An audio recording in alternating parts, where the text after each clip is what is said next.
Delhi high court में अरविंद केजरीवाल की गिरफ्तारी के खिलाफ दाखिल याचिका पर सुनवाई के दौरान अभिषेक मनु सिंघवी एक के बाद एक दलीलें देते रहे, लेकिन सीबीआई की तरफ से दी गई एक ही दलील से सिंघवी की बिछाई बिसात उलट पुलट हो गई और हाईकोर्ट ने केजरीवाल की जमानत याचिका को खारिज कर दिया। हाईकोर्ट ने कहा कि अरविंद केजरीवाल जमानत की निचली अदालत में याचिका दाखिल कर सकते हैं। आम आदमी पार्टी का कहना है कि वो ट्रायल कोर्ट नहीं बल्कि हाईकोर्ट के आदेश के खिलाफ सुप्रीम कोर्ट जाएंगे। सिंघवी ने केजरीवाल की गिरफ्तारी को चैलेंज देते हुए कई दलीलें दी थी, लेकिन सीबीआई का कहना था कि दिल्ली के सीएम अरविंद केजरीवाल ने निचली अदालत में जमानत याचिका दाखिल नहीं की थी, वो सीधा दिल्ली हाईकोर्ट आए। सीबीआई का कहना था कि जमानत के लिए पहले निचली अदालत में जाना चाहिए था। अब हाईकोर्ट ने भी याचिका का निस्तारण करते हुए निचली अदालत जाने की अनुमति दी है। दिल्ली हाईकोर्ट ने 29 जुलाई को सीबीआई के वकील और अब केजरीवाल के वकील अभिषेक मनु सिंघवी की दलीलों को सुनने के बाद दिल्ली शराब घोटाला से जुड़े मनी लॉन्ड्रिंग के मामले में अपना आदेश सुरक्षित रख लिया था। न्यायमूर्ति नीना बंसल कृष्णा ने केजरीवाल और सीबीआई की ओर से पेश हुए वकील की दलीलें सुनने के बाद फैसला सुरक्षित रख लिया था। सीबीआई ने मामले में केजरीवाल की जमानत याचिका का विरोध करते हुए कहा कि वो आबकारी घोटाले के सूत्रधार हैं और उन्हें आगे रिहा किया गया तो गवाहों को प्रभावित कर सकते हैं। सीबीआई के वकील एडवोकेट डीपी सिंह ने कहा था कि उनकी गिरफ्तारी के बिना जांच पूरी नहीं हो सकती।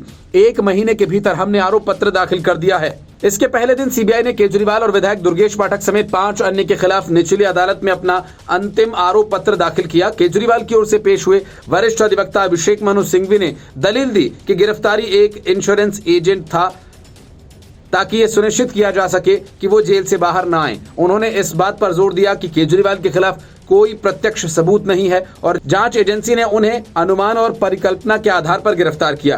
केजरीवाल को सीबीआई ने 26 जून को तिहाड़ जेल से गिरफ्तार किया था, जबकि वो ईडी द्वारा दर्ज एक संबंधित मनी लॉन्ड्रिंग मामले में न्यायिक हिरासत में बंद थे। केजरीवाल को ईडी ने 21 मार्च को गिरफ्तार किया था। मनी लॉन्ड्रिंग मामले में 20 जून को ट्रायल कोर्ट ने जमानत दे दी थी। हालांकि ट्रायल कोर्ट के आदेश पर हाईकोर्ट ने रोक लगा दी थी। 12 जुलाई को सुप्रीम कोर्ट ने मनी लॉन्ड्रिंग मामले में केजरीवाल को अंतरिम जमानत दी थी। दिल्ली के उपराज्यपाल द्वारा नीति के निर्माण और क्रियान्वयन से जुड़ी कथित अनियमितताओं और भ्रष्टाचार की सीबीआई जांच के आदेश देने के बाद 2022 में आबकारी नीति को रद्द कर दिया गया था।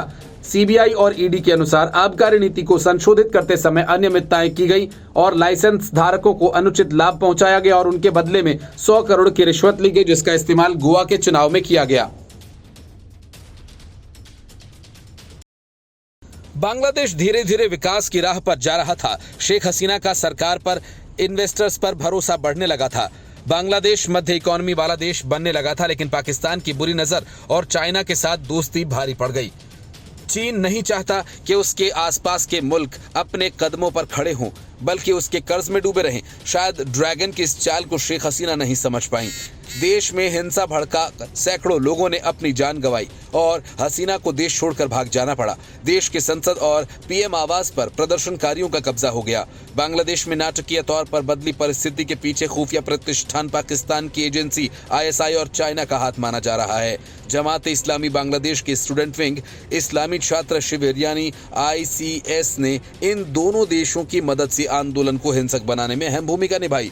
जमात इस्लामी अपने भारत विरोधी रुख के लिए हमेशा जाना जाता रहा है। उसके छात्र विंग ने सड़क पर आंदोलन को भड़काकर हिंसक बनाने और हसीना की जगह पाकिस्तान और चाइना के पक्ष की सरकार लाने के लिए काम किया। खुफिया सूचनाओं में ICS सदस्यों की कई महीने पहले की योजना की ओर इशारा किया गया है। इसका मकसद पूरे देश में व्यापक हिंसा भड़काना था। एक अधिकारी ने खुलासा किया कि ISI समर्थित जमात इस्लामी को शेख हसीना सरकार को अस्थिर करने के लिए इस साल की शुरुआत में बड़ी रकम दी गई थी। इस फंडिंग का बड़ा हिस्सा पाकिस्तान में सक्रिय चाइनीज संस्थाओं से आया था। शेख हसीना सरकार का भारत के हितों के प्रति संवेदनशील होना चाइना को पसंद नहीं आ रहा था। इस्लामी छात्र संगठन के लोग आम लोगों का समर्थन पाने में कामयाब भी रहे और आखिरकार देश में तख्ता पलट हो गया। ICS बांग्लादेश के सटे भारतीय क्षेत्रों में अपना प्रभाव बढ़ाने की कोशिश करता रहा है। भारत विरोधी गतिविधियों में सक्रिय भागीदारी के चलते ICS लंबे समय से भारतीय खुफिया एजेंसियों की निगरानी में है। ICS ISI समर्थित संगठन हरकतुल जिहाद अल इस्लामी यानी हुजी के साथ भी काम करता है, जो बांग्लादेश के संबद्ध पाकिस्तान स्थित एक संगठन है। ICS सदस्यों के अफगानिस्तान और पाकिस्तान में ट्रेनिंग लेने की साक्ष्य भी खुफिया एजेंसीज को मिल चुके हैं। जमात और ICS का मकसद बांग्लादेश में तालिबान स्टाइल की सरकार लाने का है। इसके लिए ISI से समर्थन मिलता रहा है। एक खुफिया अधिकारी ने कहा कि भारतीय और बांग्लादेशी सरकारों के बीच मजबूत होते संबंधों से इनको चिंता हो रही थी। चाइना से भी इनको मदद मिली क्योंकि बीजिंग भी भारत को लेकर सावधान रहा है। एक खुफिया सूत्र ने कहा जमात भारत और चाइना के साथ अपने व्यवहार में हसीना की संतुलनकारी सरकार के बजाय ढाका में पाकिस्तान के प्रभाव को बढ़ाना देना चाहता है। जैसे जैसे भारत दुनिया की महाशक्ति बनने की राह पर है तो उसकी राह में रोड़ा डालने के लिए चाइना ने ऐसा जाल बिछाना शुरू किया। भारत उसके जाल में नहीं फंसा, लेकिन जो फंसा वो बर्बादी की कगार पर आ गया। आज सबसे बड़ा उदाहरण बांग्लादेश है। भारत के इर्द गिर्द चाइना का स्ट्रिंग ऑफ पर्ल यानी भारत के 6 ऐसे पड़ोसी जिन्होंने चाइना का दामन थामा तो बर्बाद हो गया। बांग्लादेश, पाकिस्तान, नेपाल, म्यांमार, श्रीलंका और अब भूटान भी चाइना के जाल में फंसता जा रहा है। रेलवे में नौकरी के बदले जमीन घोटाला मामले में लालू यादव और तेजस्वी यादव की मुश्किलें बढ़ने वाली हैं, क्योंकि ईडी ने अपनी पूरक चार्जशीट कोर्ट में दायर कर दी है और इनमें दोनों नेताओं के नाम तेजस्वी यादव बिहार के डिप्टी सीएम रह चुके हैं।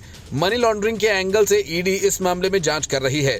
एजेंसी ने 100 पन्नों की जो चार्जशीट दाखिल की है उसमें लालू और तेजस्वी के अलावा 8 अन्य लोगों को भी आरोपी बनाया गया। विशेष सरकारी वकील मनीष जैन और वकील ईशान बैसला ने बताया कि चार्जशीट के साथ 96 दस्तावेज भी दिए गए हैं। चार्जशीट के आधार पर अब बहस शुरू होगी, जिसके लिए स्पेशल जज विशाल गोगने ने 13 अगस्त की तारीख तय की है। इससे पहले एजेंसी ने इस साल जनवरी में चार्जशीट दाखिल की थी। इसमें राबड़ी देवी, मीसा भारती, लालू की एक अन्य बेटी हेमा यादव और अमित कात्याल के नाम शामिल थे। यही नहीं, रेलवे के पूर्व कर्मचारी हृदयानंद चौधरी का नाम भी चार्जशीट में था। इस मामले की जांच सीबीआई ने शुरू कर दी थी, जिसके बाद ईडी ने मनी लॉन्ड्रिंग के एंगल से केस अपने हाथ में लिया। आरोप है कि लालू प्रसाद यादव 2004 से 2009 तक रेल मंत्री थे और इस दौरान ग्रुप डी की नौकरियां देने के एवज में लोगों से जमीनें हथिया ली गईं। इस केस में लालू समेत परिवार के कई लोग आरोपी हैं। जिन लोगों से नौकरी के बदले जमीन ली गई उनमें से ज्यादातर लोग गरीब परिवारों से हैं। ईडी के अलावा सीबीआई ने भी इस केस में लालू परिवार को आरोपी बनाया। हालांकि सीबीआई केस में अदालत ने उन्हें बेल दे दी थी और कहा था कि जब उन्हें जांच के दौरान ही अरेस्ट नहीं किया गया तो फिर अब क्यों ऐसा किया जाए। ईडी ने अमित कात्याल को 11 नवंबर 2023 को अरेस्ट किया था और वो अब भी न्यायिक हिरासत में है। कात्याल ने बेल की अर्जी भी डाली है, जो फिलहाल हाईकोर्ट में लंबित है। वहीं ट्रायल कोर्ट से अर्जी खारिज हो चुकी है। एजेंसी का दावा है कि नौकरी के बदले जमीन का पूरा खेल AK इन्फोसिस्टम्स और AB एक्सपर्ट्स के नाम से किया गया। दावा है कि इन कंपनीज को लालू परिवार को फायदा पहुंचाने के लिए बनाया गया था। AK इन्फोसिस्टम्स ने 1,89,00,000 रुपए में 11 जमीन के टुकड़े खरीदे थे। इसके अलावा ये कंपनी ही बाद में महज 1 लाख रुपए में लालू परिवार के सदस्यों के नाम पर ट्रांसफर कर दी गई। शराब घोटाला मामले में मनीष सिसोदिया पिछले 17 महीनों से जेल में बंद हैं। सिसोदिया की जमानत याचिका पर सुनवाई पूरी होने के बाद सुप्रीम कोर्ट ने फैसला सुरक्षित रख लिया। सिसोदिया ने ट्रायल में देरी का हवाला देकर सर्वोच्च अदालत से राहत की मांग की है। सीबीआई ईडी ने जहां ट्रायल में देरी के लिए सीधे सीधे सिसोदिया को ही जिम्मेदार ठहरा दिया। ईडी की दलीलों को सही मानते हुए ट्रायल कोर्ट ने भी ये कह दिया था कि ट्रायल में देरी की वजह सिसोदिया है। तब ईडी ने दलील दी थी कि सिसोदिया सहित सारे आरोपी तुच्छ किस्म के आवेदन डालकर समय को बर्बाद कर रहे हैं ताकि ट्रायल में देरी का बहाना बनाकर जमानत हासिल की जाए। केजरीवाल के वकील अभिषेक मनु सिंघवी की यह दलील हाईकोर्ट ने भी खारिज कर दी थी। अब सुप्रीम कोर्ट में सिंघवी फिर उनकी दलीलों के सहारे पहुंच गए, लेकिन इसी दौरान मनीष सिसोदिया की तरफ से दलील देते देते सिंघवी ने ऐसी दलील दे डाली कि जिससे केजरीवाल की मुश्किलें बढ़ सकती हैं। सिसोदिया को बेकसूर बताते हुए सिंघवी ने कहा कि उनके खिलाफ कोई भी सबूत नहीं है। उन्होंने ये भी कहा कि न्यूनतम सजा की आधी अवधि के बराबर वो जेल में बिता चुके हैं। सिसोदिया की ओर से ईडी और सीबीआई केस में दायर याचिकाओं पर जस्टिस BR गवई और KV विश्वनाथन की बेंच ने सुनवाई की। बारन बेंच के मुताबिक सिसोदिया की ओर से पेश हुए वरिष्ठ वकील अभिषेक मनु सिंघवी ने कहा कि मनीष सिसोदिया को लेकर कोई बयान या व्हाट्सएप चैट नहीं है। हवाला ऑपरेटर्स के साथ उनका कोई सबूत नहीं है। सिसोदिया का कोई भी व्हाट्सएप चैट नहीं है। सिंघवी ने कहा कि सिसोदिया यहां न्यूनतम सजा का आधा हिस्सा बिता चुके हैं और कैद की इस अवधि का कोई अंत नहीं। ये बात तो सही है, सिसोदिया ने अपने मोबाइल को नष्ट करके सारे सबूत मिटा दिए। यही काम केजरीवाल ने पासवर्ड न बताकर किया, लेकिन विनोद चौहान के मोबाइल से केजरीवाल के साथ चैट ईडी को मिले। हवाला ऑपरेटर्स के बयान और उनसे मिले सबूत और व्हाट्सएप चैट सब केजरीवाल के खिलाफ जाते हैं। ईडी की ओर से पेश हुए ASGSV राजू ने कहा कि ट्रायल शुरू हो गया होता, लेकिन सिसोदिया की वजह से नहीं हुआ। वे आवेदन पर आवेदन देते रहे। इस पर जस्टिस KV विश्वनाथन ने कहा कि अधिकतर आवेदन को स्वीकार किया गया। क्या कभी कहा गया कि यह ट्रायल में देरी की कोशिश है? ASG ने कहा कि देरी के लिए पूरी तरह सिसोदिया जिम्मेदार हैं, एजेंसी नहीं। सिंघवी ने ईडी की इन दलीलों को बेबुनियाद बताया। सिसोदिया जमानत मिलने पर सबूतों के साथ छेड़छाड़ कर सकते हैं।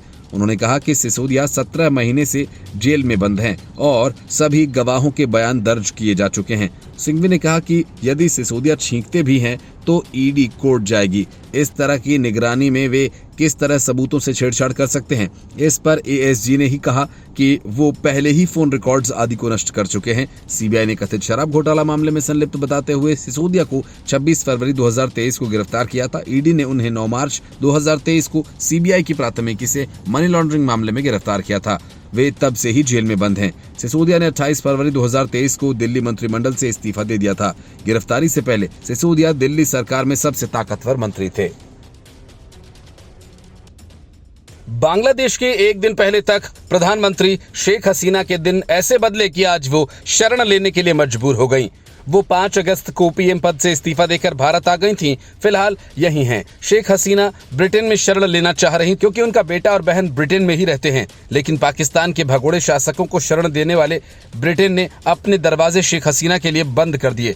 ब्रिटेन ने कहा कि हमारे इमिग्रेशन रूल्स किसी व्यक्ति को शरण के लिए आने या फिर अस्थायी तौर पर रहने की परमिशन नहीं देते। ब्रिटिश गृह मंत्रालय ने यह भी कहा कि इस तरह की शरण तो किसी को भी उस देश में ही मांगनी चाहिए जहां वो सबसे सुरक्षित पहुंचा हो। मतलब कि ब्रिटेन में एक तरह से शेख हसीना को भारत में ही शरण मांगने का सुझाव दिया।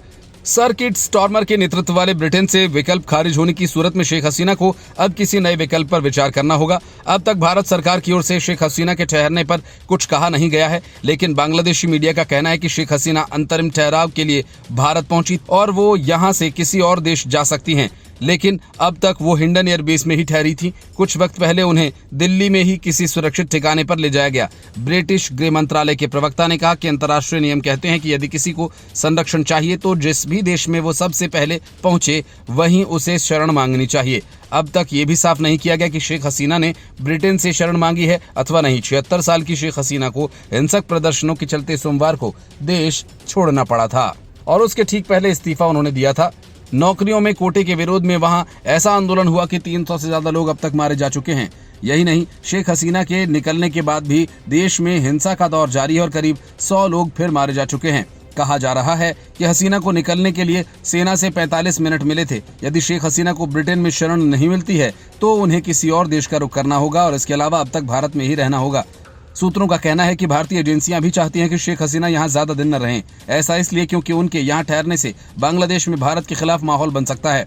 भारत के लिए बांग्लादेश से अच्छे संबंध रखना जरूरी है क्योंकि पाकिस्तानी एजेंसियां वहां हावी हो सकती हैं। ऐसे में हसीना की कीमत पर भारत सरकार ढाका से संबंध नहीं बिगाड़ना चाहेगी।